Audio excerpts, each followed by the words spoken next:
Assalamualaikum warahmatullahi wabarakatuh.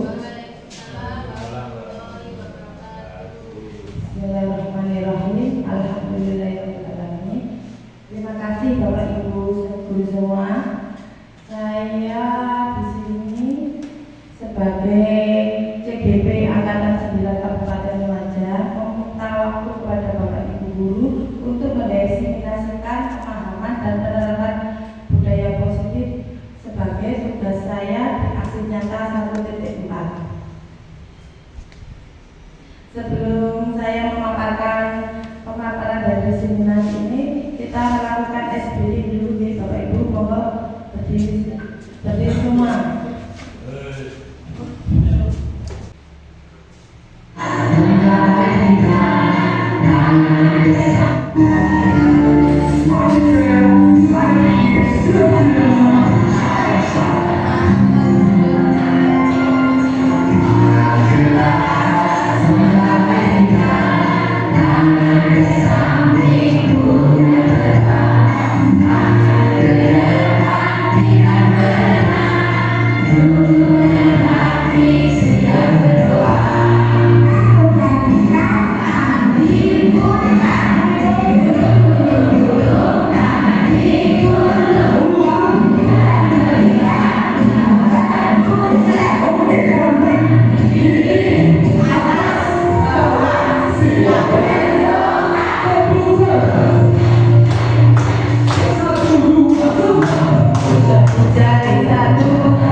Setelah kita SBD, mari kita lanjut pada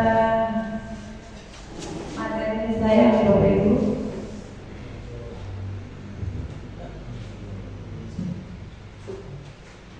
Di sini kita awali dari perubahan paradigma belajar. Kenapa paradigma belajar? Karena di sini kita sudah mengikuti kurikulum merdeka, ya Bapak Ibu. Kurikulum merdeka di mana semua guru kita belajar untuk memakai kurikulum terbaru, yaitu pendidik. Dari situ kita belajar lagi apa sih pendidikan itu, yaitu pendidikan adalah tempat bersamanya benih-benih kebudayaan. Yaitu tujuan dari pendidikan. Tujuan dari pendidikan yaitu menuntut segala kodrat pada anak-anak agar mereka dapat mencapai keselamatan dan kebahagiaan yang setinggi-tingginya, baik sebagai manusia maupun sebagai anggota masyarakat.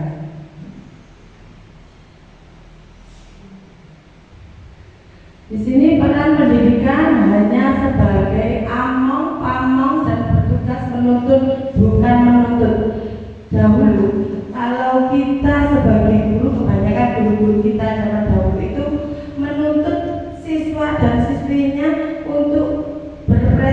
prestasi baik dalam bidang akademik maupun non akademik. Tetapi sekarang kita dalam kurikulum merdeka kita tidak diperbolehkan menuntut ya, tetapi hanya menuntut laku anak, yaitu anak itu sudah terlahir dengan kodratnya sendiri. Jadi kita hanya menebalkan garis yang ada pada anak itu.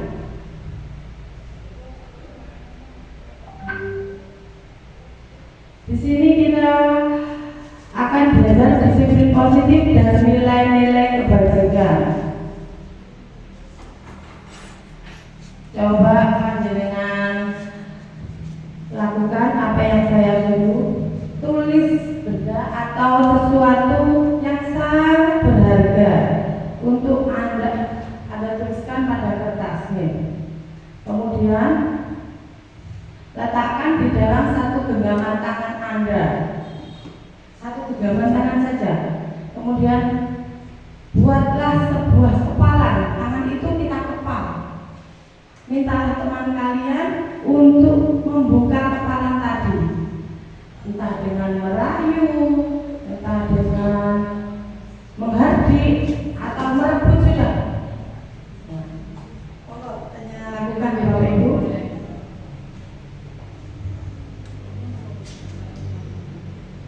Ya sudah. Bagaimana Bapak Ibu? Apakah panjenengan memberikan apa yang berharga di panjenengan? Tidak. Kenapa Bapak Ibu? Oh, karena milik saya. Leres dengan apa yang tadi dengan kepala dengan genggam itu adalah berharga bagi panjenengan. Jadi posisi kontrol sesuatu, posisi kontrol itu terletak pada diri kita sendiri, bukan pada orang lain. Jadi meskipun orang lain mau merayu, mau menghardik panjenengan, mau membuka dengan paksa, tetap panjenengan tidak akan memberikan atau dari kegiatan kepala tangan tadi kita sudah bisa mengakibatkan posisi kontrol. Posisi kontrol tadi terletak pada siapa Ibu, Bapak-bapak? Pada diri kita apa pada orang lain? Pada diri kita. Menurut Dr. William Glasser dalam kontrol teori terdapat beberapa miskonsepsi tentang kontrol, yaitu satu, ilusi bahwa guru mengontrol siswa. Di sini semua perilaku yang mempunyai tujuan, bahkan untuk perilaku yang tidak disukai itu kontrolnya ada di guru. Guru itu sebagai pengontrol dari siswa. Kedua, teori kedua, ilusi bahwa semua penguatan positif, efektif dan bermanfaat.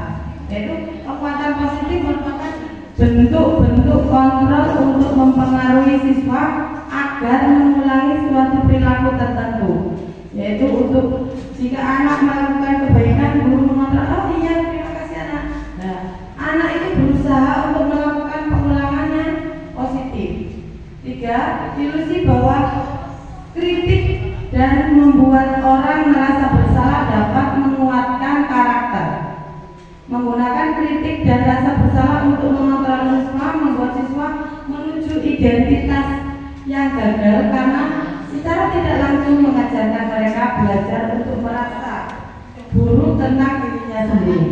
Keempat, ilusi bahwa orang dewasa memiliki hak untuk mengontrol dan memaksa tidak akan efektif untuk jangka waktu yang panjang. Jika kontrol atau posisi kontrol itu terletak pada orang tua, merasa menghukum, seperti menghukum. Anak bersalah selalu dihukum, anak bersalah dihukum. Itu pasti akan dilakukan, hukuman itu akan dilakukan anak, dijalani oleh anak, tetapi ini tidak akan efektif dalam jangka panjang. Anak lama-lama akan merasa bosan. Dia merasa karena terpaksa melakukan itu, karena terpaksa, bukan dari dirinya sendiri. Perubahan paradigma teori kontrol atau teori pilihan, ilusi kontrol. Stimulus respon, kita mencoba mengubah orang agar berpandangan sama dengan kita.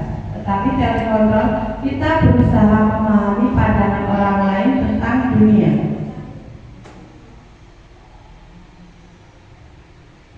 Perilaku buruk dilihat sebagai suatu kesalahan. Itu stimulus responnya, tetapi teori kontrolnya semua perilaku memiliki tujuan. Yang ketiga, stimulus responnya orang lain bisa mengontrol saya, tetapi teori kontrol berbunyi hanya Anda yang bisa mengontrol diri Anda sendiri. Benar tidak? Teori kontrol itu terdapat pada diri kita sendiri. Benar tidak Bapak Ibu guru? Ya, betul. Dalam stimulus respon saya bisa mengontrol orang lain. Ternyata Anda tidak bisa mengontrol orang lain. Ada teori kontrolnya. Pada stimulus respon, pemaksaan ada pada saat tujuan gagal, rujukan gagal. Ya. Teori kontrolnya kolaborasi terjadi pada saat Anda memiliki pilihan-pilihan baru. Model pada stimulus respon, model berpikir menang atau kalah. Pada teori kontrolnya, model berpikir menang dan kalah. Pada dasarnya, semua tindakan atau keputusan bagaimana dari kontrol pikiran kita terhadap prinsip yang kita pegang teguh ketika kita berpegang teguh terhadap pendirian untuk membuka kepala tangan tadi, maka kepala tangan pun tidak akan dibuka. Tetapi ketika kita berusaha untuk mempengaruhi teman untuk membuka kepala tangan, kita juga akan sulit untuk mempengaruhi teman itu juga.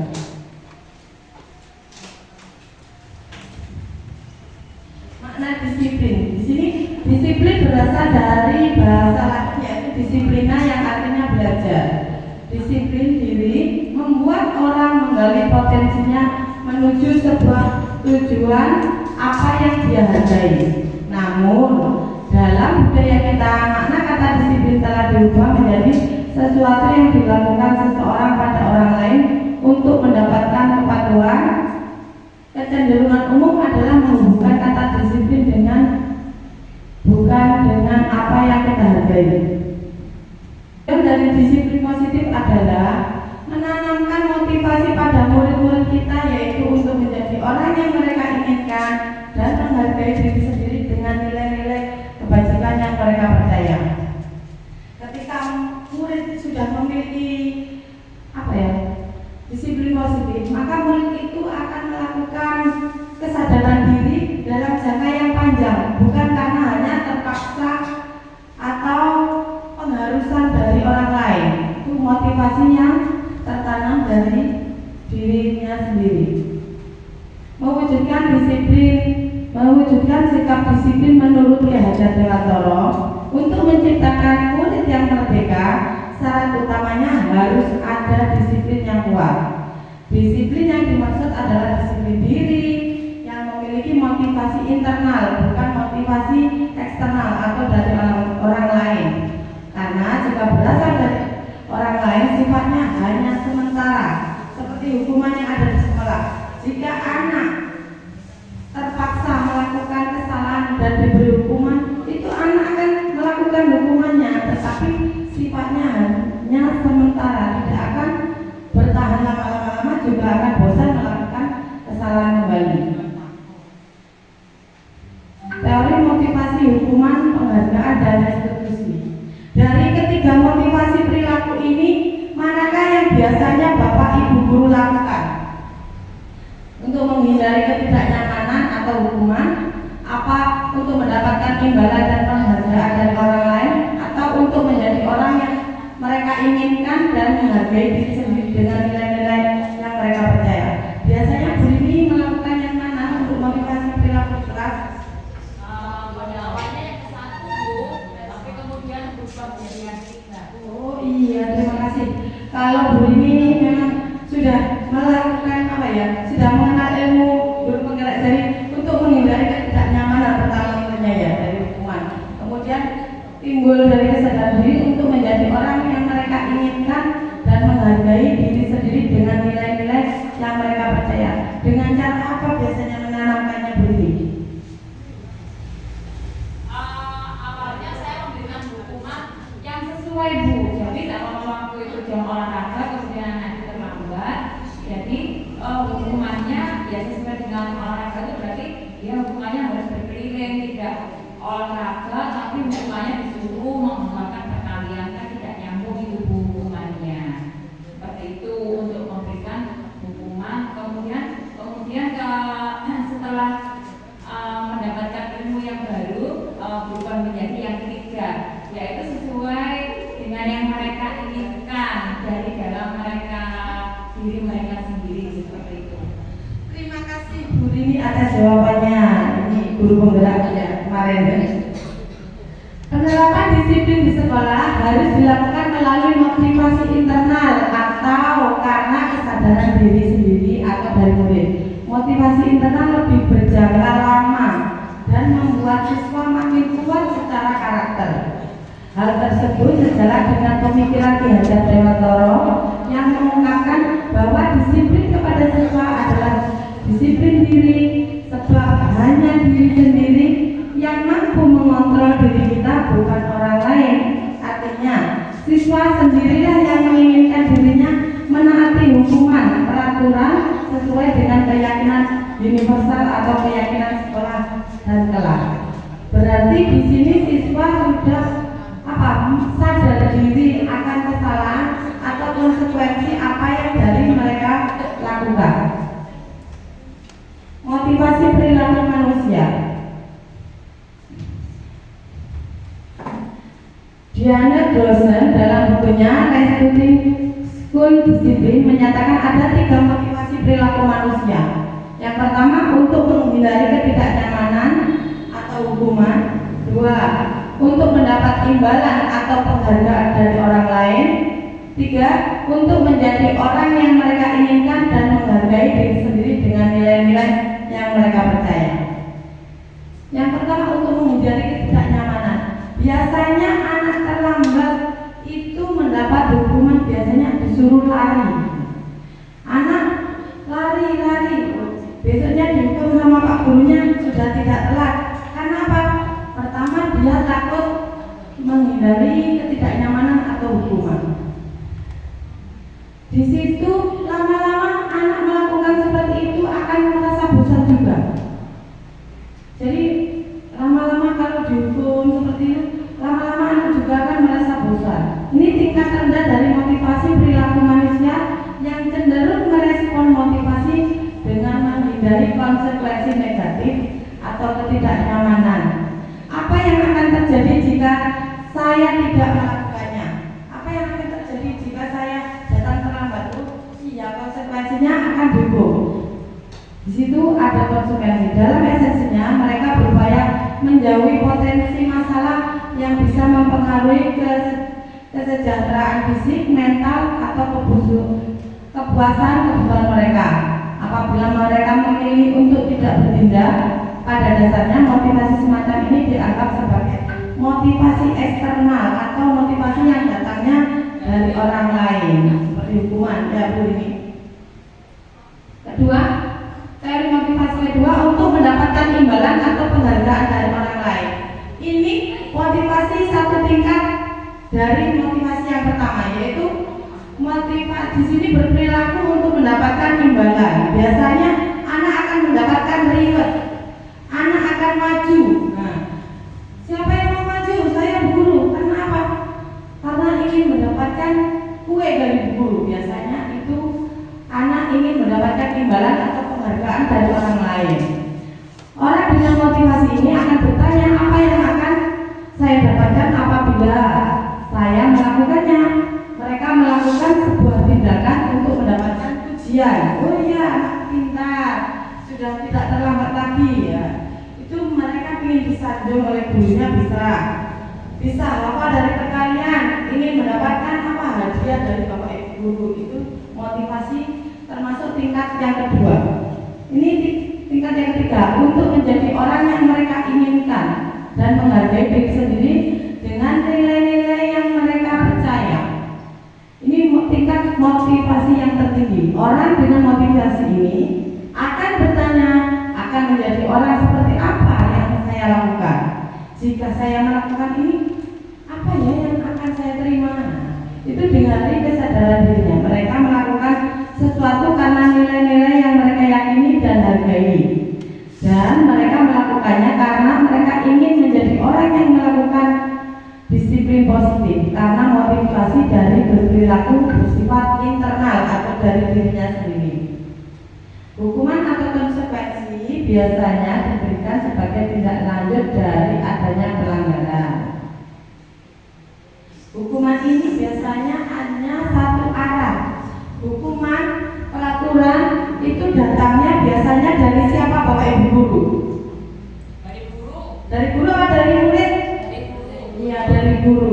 Peraturan sekolah, hukuman dari sekolah, itu semuanya datangnya dari satu arah, dari sekolahan atau dari guru, tanpa melibatkan murid.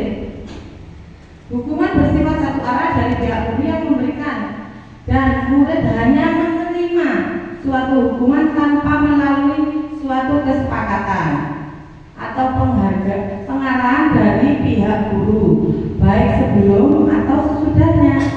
Hukuman yang diberikan bisa berupa fisik maupun psikis.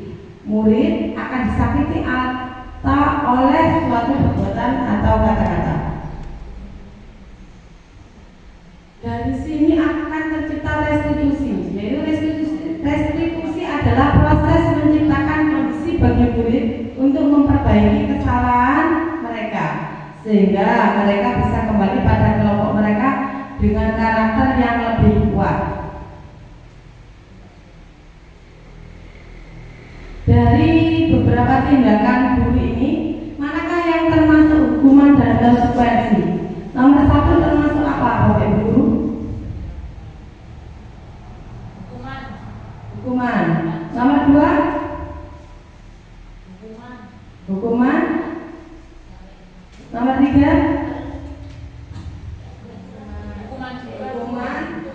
Nomor empat? Konsekuensi. Nomor lima? Konsekuensi. Nomor enam?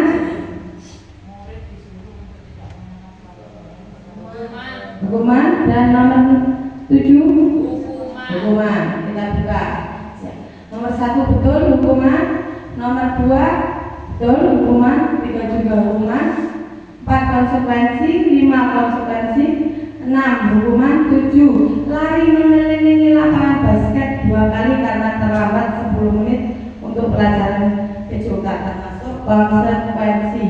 Oke, di sini sudah ada kesepakatan antara guru dan murid pada jam PJOK, mata pelajaran PJOK. Perbedaan hukuman dan konsekuensi. Di sini hukuman sifatnya sesuatu yang menyakitkan, harus terjadi. Kalau konsekuensi sesuatu yang harus terjadi. Hukuman membuat anak sakit fisik maupun hati untuk jangka waktu yang lama. Kalau konsekuensi membuat anak merasa tidak nyaman dalam jangka waktu yang pendek. Jadi tidak jangkit pada anak kalau konsekuensi. Kalau hukuman, siswa dihukum oleh guru pasti akan apa?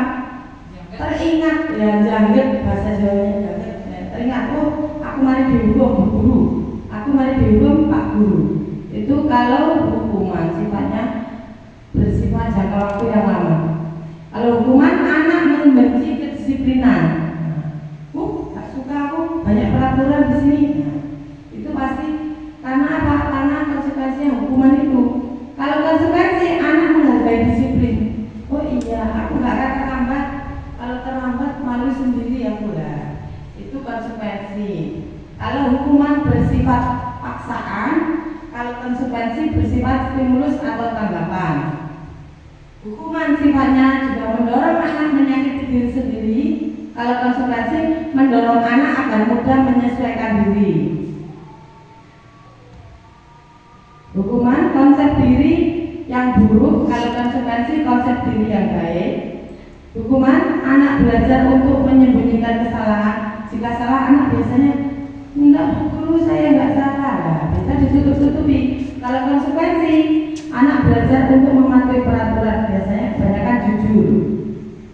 Kalau hukuman marah, merasa bersalah, dipermalukan, merasa tak dihargai. Itu kalau hukuman. jika konsekuensi kehilangan hak dibuat tidak nyaman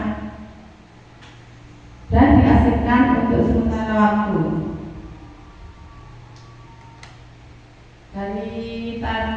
Dari disiplin positif kita tercipta keyakinan kelas. Apa sih keyakinan kelas? Keyakinan kelas adalah nilai-nilai keselamatan atau kesehatan. Inilah yang kita sebut sebagai suatu keyakinan.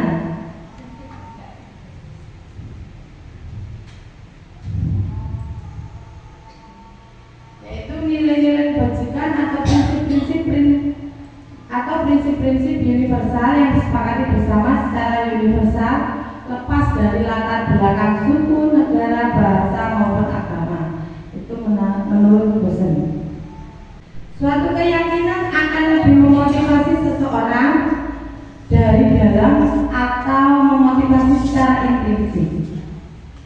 Seseorang akan lebih tergerak dan bersemangat untuk menjalankan keyakinannya daripada hanya sekedar mengikuti serangkaian peraturan. Pembentukan keyakinan. Keyakinan bersifat abstrak daripada peraturan. Keyakinan kelas berupa pernyataan-pernyataan yang universal. 3. Pernyataan keyakinan kelas senantiasa dibuat dalam bentuk positif. 4. Keyakinan kelas hendaknya tidak terlalu banyak sehingga mudah diingat dan dipahami oleh semua warga kelas. 5. Keyakinan kelas sebaiknya sesuatu yang dapat diterapkan di lingkungan tersebut. 6. Semua warga kelas hendaknya ikut berkontribusi dalam pembuatan keyakinan kelas lewat kegiatan curah pendapat. 7. Bersedia meninjau kembali keyakinan kelas waktu ke waktu. Prosedur pembuatan keyakinan kelas. Pertama, siswa menuliskan keyakinan yang mereka inginkan.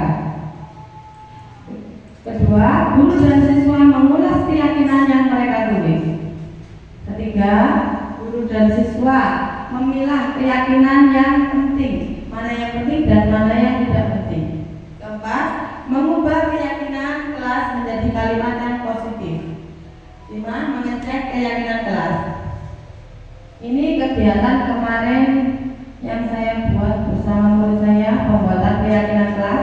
Siswa pertama saya bagi kertas post-it, kemudian anak-anak menuliskan apa yang mereka inginkan.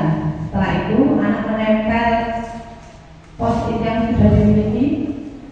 Setelah itu anak-anak itu kita ajak memilah mana yang penting dan mana yang tidak penting.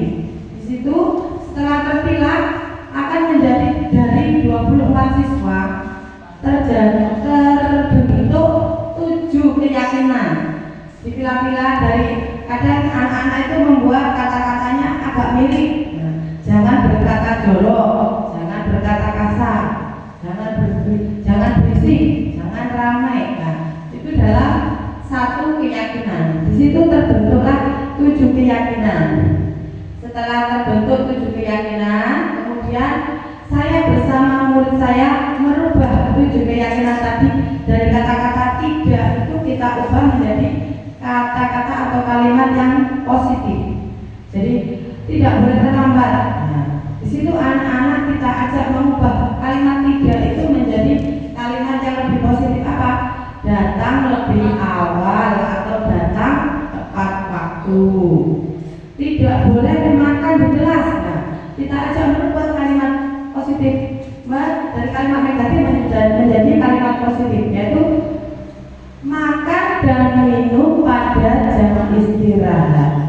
Di situ anak-anak sudah mulai menyadari atau punya keinginan sendiri mengikuti keyakinan dari apa yang mereka lakukan. Jadi di situ anak-anak nanti paham kalau tidak piket, itu bagaimana?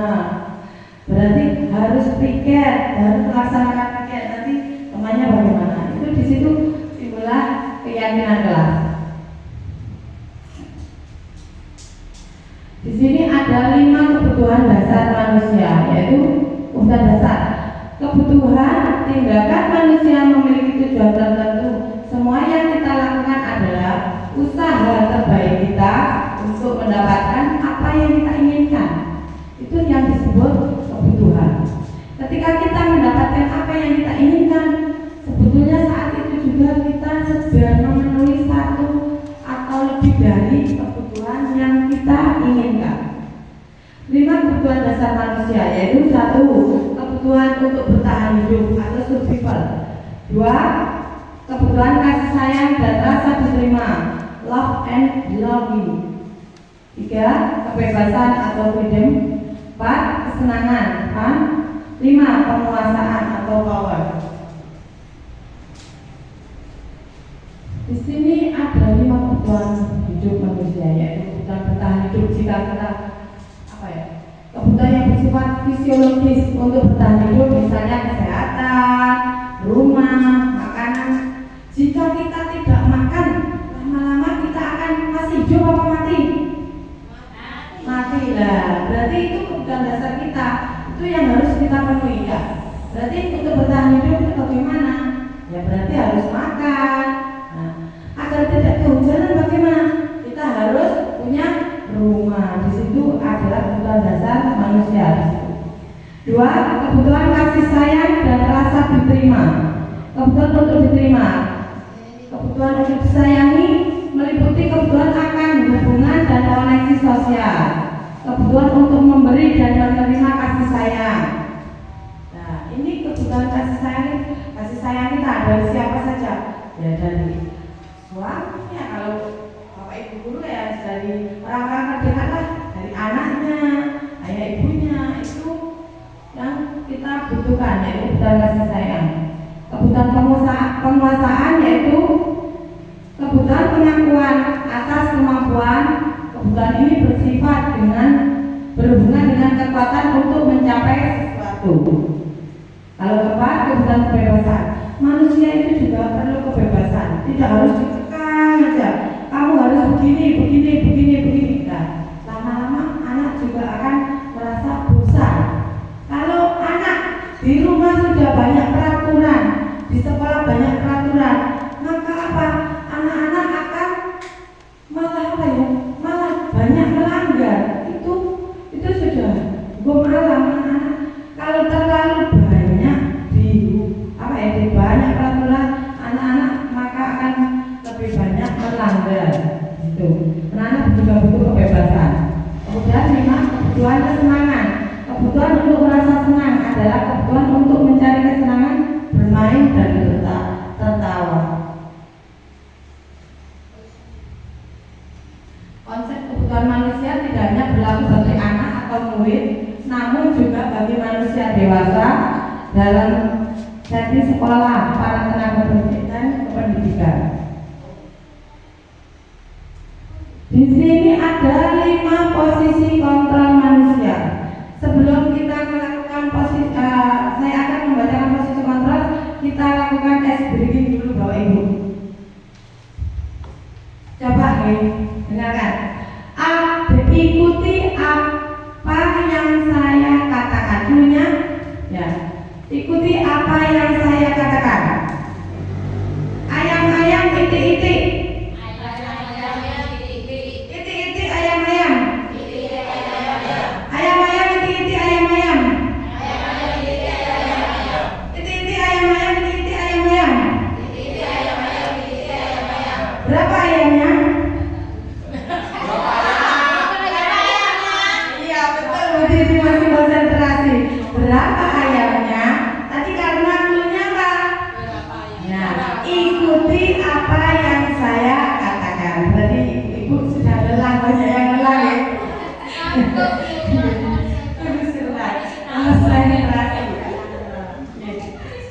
Sini saya akan memaparkan 5 posisi kontrol restitusi, yaitu penghukum.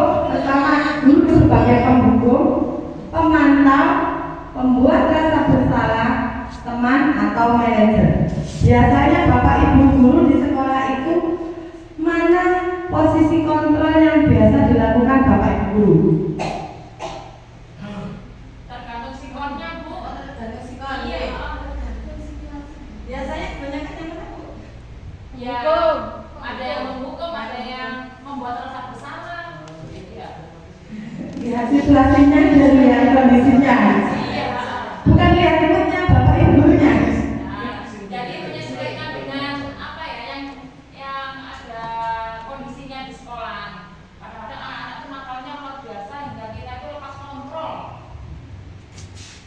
Ya, inginnya menjadi seorang manajer di situ.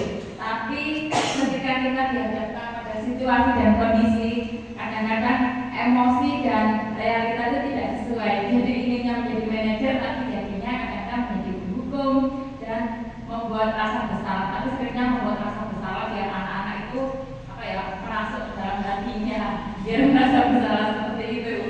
Terima kasih Bu ini. Ya, memang kebanyakan anak sebenarnya katanya benar. Posisi kontrol yang terbaik adalah manajer, tetapi kebanyakan kalau diterapkan di siswa kita itu ya mungkin anak-anak namanya anak ya ada rasa bagaimana, karena ya kita harus membutuhkan sebagai penghukum juga, memantau juga, membuat rasa bersalah serta teman juga. Di sini penghukum, seorang penghukum bisa menggunakan hukuman fisik maupun verbal. Nah, biasanya patuhi aturan saya, kalau tidak awas ya. Itu biasanya kebanyakan ibu-ibu yang ada di rumah, anaknya sering dijadikan korban hukuman ya. Kerjakan yang ibu suruh, kalau tidak akan ibu hukum. Nah, itu sebagai penghukum. Kita kebanyakan di rumah saya sendiri juga sebagai penghukum. Kemudian yang posisi kedua, teman. Guru pada posisi ini tidak akan menyakiti murid, namun akan tetap berupaya mengontrol murid melalui persuasi atau kata-kata. Posisi teman pada guru bisa negatif maupun positif. Positif di sini berupa hubungan baik yang terjalin antara guru dan murid. Contohnya, ayo bantulah demi bapak ya. Sini. Ya sudah, kali ini tidak apa-apa, nanti bapak bantu bereskan. Itu posisi kita guru sebagai murid. Posisi kontrol yang ketiga, guru sebagai pemantau. Nah, memantau berarti mengawasi. Pada saat ini kita mengawasi, kita bertanggung jawab atas perilaku orang-orang yang kita awasi, yaitu murid. Kalau di dalam sekolahan kita dipasrai oleh murid itu sebagai apa? Ya sebagai pemantau juga. Di dalam sekolah kita memantau murid-murid kita. Biasanya yang sering kita ucapkan yaitu sanksi atau konsekuensinya apa? Jika anak bersalah, peraturannya apa yang melanggar? Itu sebagai posisi guru sebagai pemantau. Kemudian posisi keempat, membuat merasa bersalah. Ibu sangat kecewa sekali dengan kamu. Itu ucapannya pelan tapi mandes, pelan tetapi merasuk dalam hati anak biasanya. Anakku ya, aku salah ya. Nah, di situ guru sebagai pembuat merasa bersalah. Dimana coba kalau orang tua kamu tahu kalau kamu berbuat salah, nah, dia pasti akan merasa bersalah dengan itu. Iya ya benar Bu Guru ya.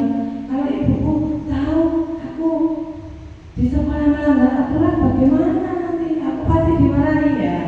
Itu posisi guru sebagai pembuat merasa bersalah. Posisi kontrol kelima yaitu manajer. Guru sebagai manajer. Manajer adalah posisi di mana guru berbuat sesuatu bersama dengan murid, mempersilahkan murid mempertanggungjawabkan perilakunya, mendukung murid agar dapat menemukan solusi atas permasalahan sendiri. Biasanya kita akan mengatakan, apakah kamu meyakininya? Apa rencana kamu untuk memperbaiki hal ini atau hal yang sudah kamu lakukan?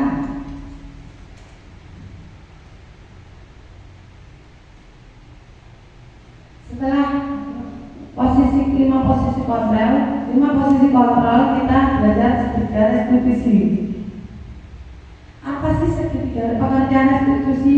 Restitusi adalah proses kolaboratif yang mengajarkan murid untuk mencari solusi dalam menyelesaikan masalah atau membantu murid berpikir tentang orang seperti apa yang mereka inginkan dan bagaimana mereka harus memperlakukan orang lain. Nah, 3 tahapan proses segitiga restitusi. Di sini pertama, menstabilkan identitas. Kedua, validasi tindakan. 3, menanyakan keyakinan. Nah, jika suatu murid punya kesalahan, kita biasanya melakukan segitiga restitusi. Tujuannya apa? Untuk membantu anak menjadi individu yang mandiri, mampu menyelesaikan masalah dengan motivasi internal atau dari diri sendiri dan merasa bertanggung jawab atas pilihannya.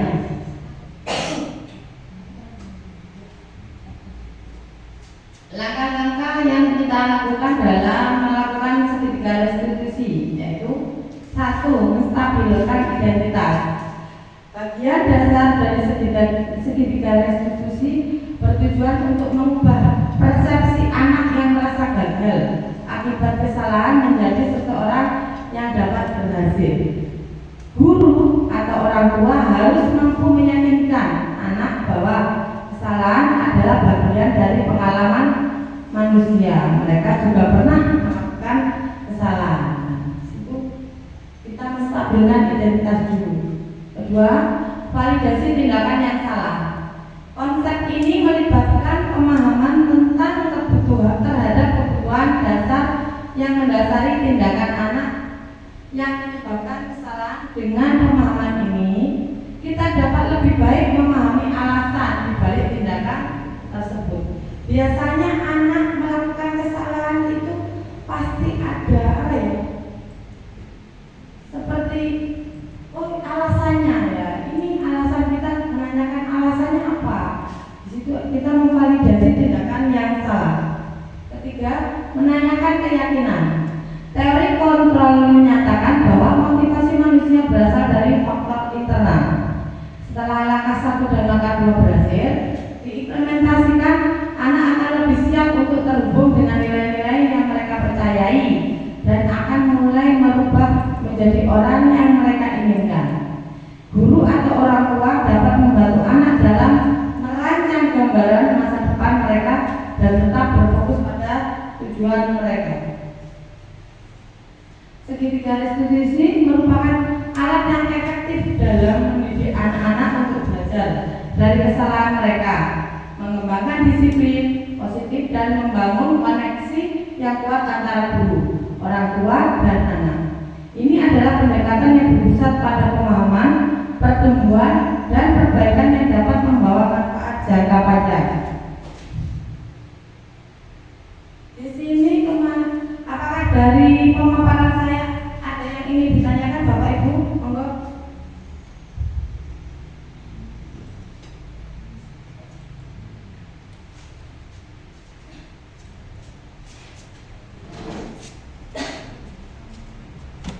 Dari beberapa posisi kontrol atau keyakinan kelas.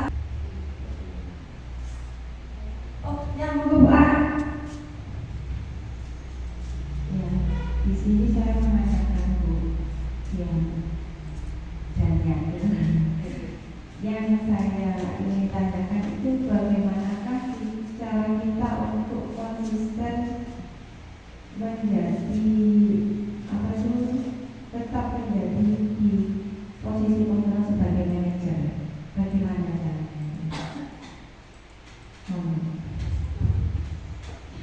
Bagaimana kita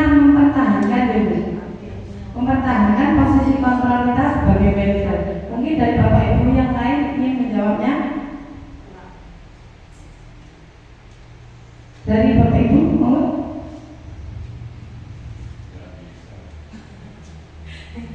Dari sini saya mencoba menjawab pertanyaan dari Bu Aan ya. Mungkin saya ini juga kadang juga melakukan posisi kontrol ya. Kita sama-sama belajar dari sini. Kalau kita melakukan posisi kontrol sebagai manajer, ada banyak kadang mungkin anak ya kita mencoba merestitusi setiap kasus yang ada ya. Pertama, jadi sering-sering kalau setiap anak punya kasus kita mencoba untuk merestitusinya. Apakah dari kasus pertama kita berhasil ya? Kalau sudah berhasil, kita coba lagi. Kita tetap harus menjaga apa? Juga menjaga semangat kita untuk merestitusi setiap anak, karena kalau kita merestitusi juga membutuhkan waktu apa? Waktu dalam jam istirahat atau jam setelah pulang sekolah. Setiap anak melakukan kesalahan bukan langsung kita salahkan di depan murid, tetapi apa? Kita harus meluangkan waktu untuk merestitusinya. Jadi kita harus konsisten untuk menjaga semangat atau mendidik anak kita. Bagaimana Pak? Mungkin ada jawaban yang lain? Terima kasih. Berarti untuk menjadi posisi kontrol sebagai manajer itu kita berarti harus konsisten. Berarti disiplin itu tidak hanya pada anak tetapi juga pada gurunya itu sendiri. Terima kasih Bu Menko. Oke, ada lagi?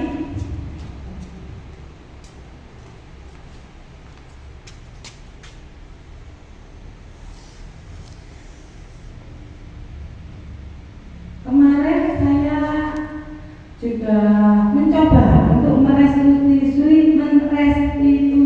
kasus dari murid saya. Kemarin ada murid saya yang membolos dan tidak mengikuti ulangan. Saya coba merestitusinya. Ini monggo.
Makanya kita mengizinkan ya.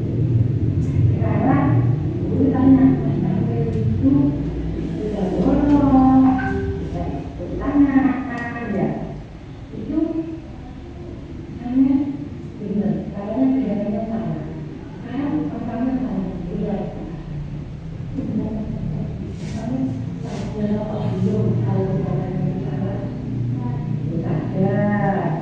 Kemudian apa? Ya, kenapa? Tidak akan mengatakan menggolong lagi tidak apa yang akan masyarakat lakukan untuk memperbaiki kesalahan kami.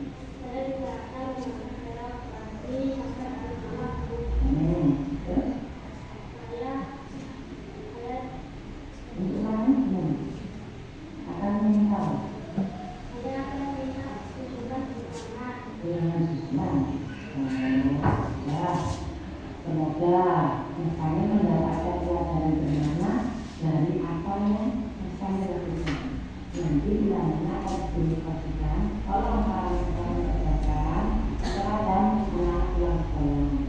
Nah, itu bisa saya juga. Sekarang sudah mau ke kantor ya. Sekarang masuk ke kelas dulu. Salam.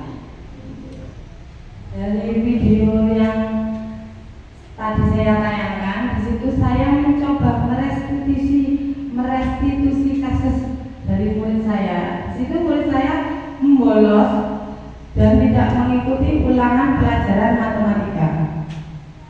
Anak itu pertama saya tanyakan pada hari apa dia tidak masuk, pada hari Senin dia tidak masuk. Saya tanya teman-temannya, ada yang tahu, ada yang jawab nomor saya atau bagaimana. Kemudian keesokan harinya saya mencoba merestitusinya dengan cara memanggil anaknya ke kantor. Di situ saya menanyakan, kenapa kok saya panggil di kantor? Anak itu menjawab, ternyata dia jujur menjawab, iya Bu, saya tahu dipanggil karena tidak masuk sekolah kemarin. Ya. Memang benar saya memanggilnya karena tidak masuk sekolah atau membolos. Kemudian saya tanyakan, apa alasannya kok tidak masuk sekolah? Alasannya ternyata sepele, dia tidur bangun kesiangan. Nah, dia juga saya tanya, apakah kamu tahu kesalahanmu di sini apa saja?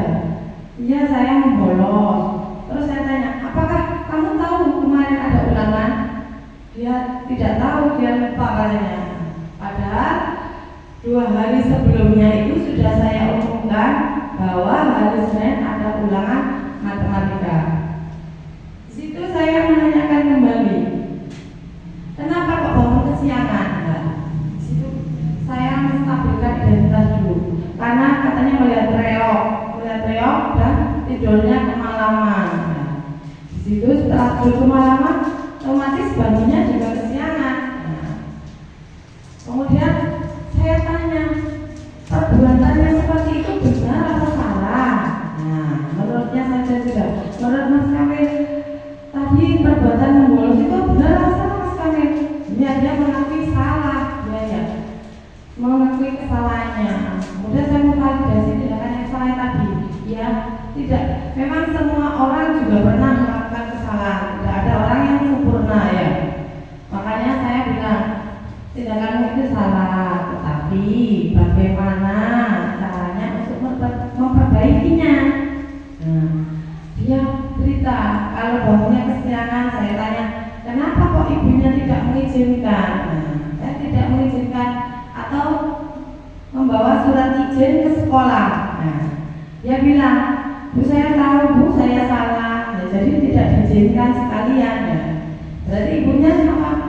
Ya ngerti, anaknya salah biar tahu konsekuensinya. Jadi dibiarkan saja sudah salah, besok biar tahu hukumannya. Kemudian saya bilang, menguatkan memvalidasi tindakan. Semua orang itu pasti punya kesalahan dan bagaimana cara memperbaikannya. Saya tanyakan juga keyakinan kelas yang sudah kita buat tadi. Ternyata tidak sesuai dengan keyakinan kelas. Mas Kamil membolos tanpa izin kepada Bapak Ibu guru, kemudian tidak mengikuti ulangan. Itu termasuk sudah melanggar keyakinan kelas. Nah, konsekuensinya apa? Dia siap menerima ulangan.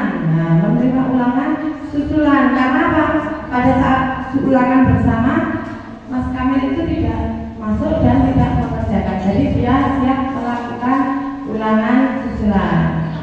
dan dia berjanji tidak akan nonton reok lagi ya.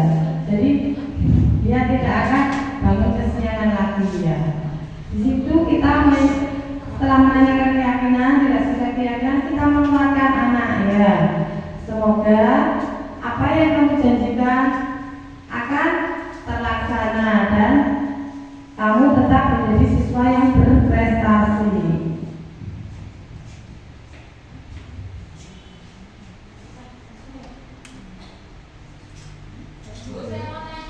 Oke, Mama Bu Rini.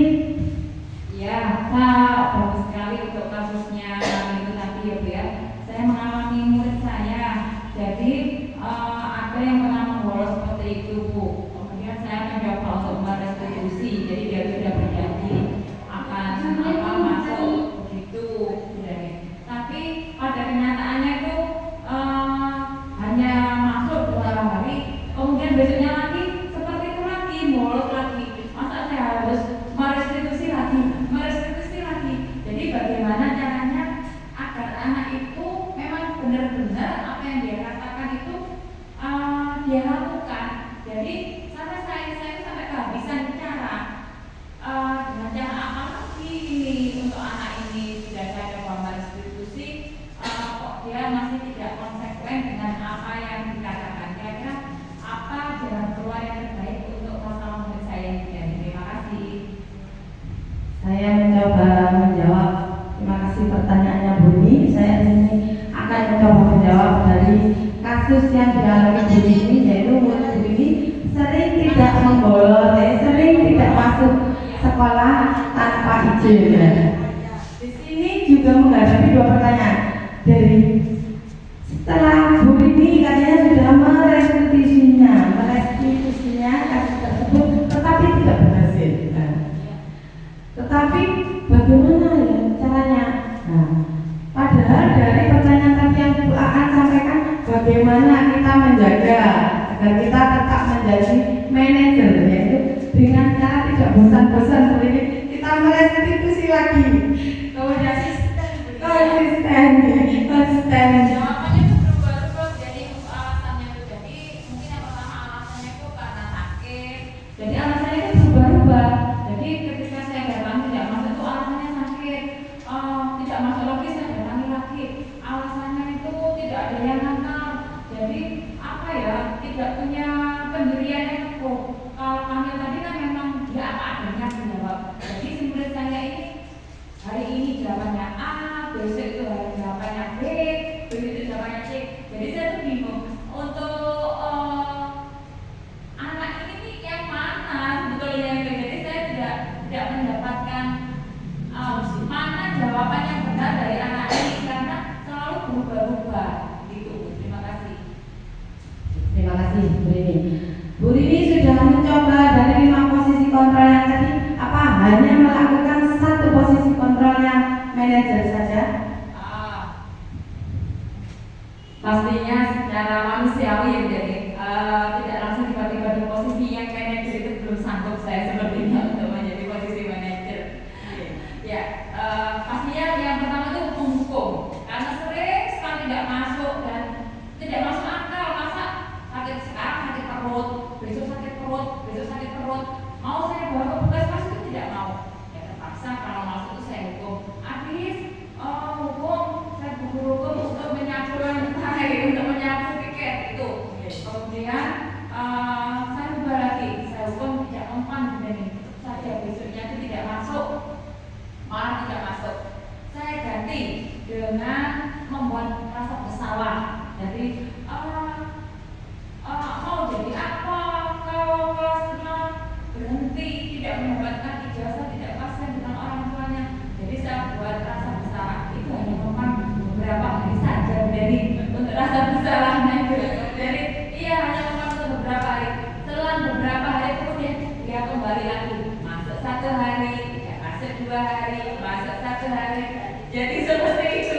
Entah saya kehabisan cara untuk 1 anak ini sepertinya. Terima kasih. Terima kasih Bu Rini. Sebenarnya muridnya Bu Rini itu super ya. Oke. Sudah dilakukan dengan posisi kontrol sebagai penghukum, kemudian sebagai merasa bersalah, juga sebagai manajer sudah. Apakah Bu ini sudah mencoba sebagai teman sejawatnya, coba sebagai teman dari hati ke hati?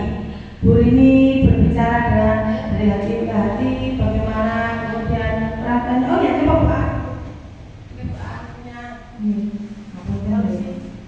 Kalau menurut saya itu kalau dia selalu menghindar, ya otomatis satu-satunya cara kalau menurut saya ya, anak ini kita ajak duduk bicara mata, terus kita gunakan validasi tindakan yang salah.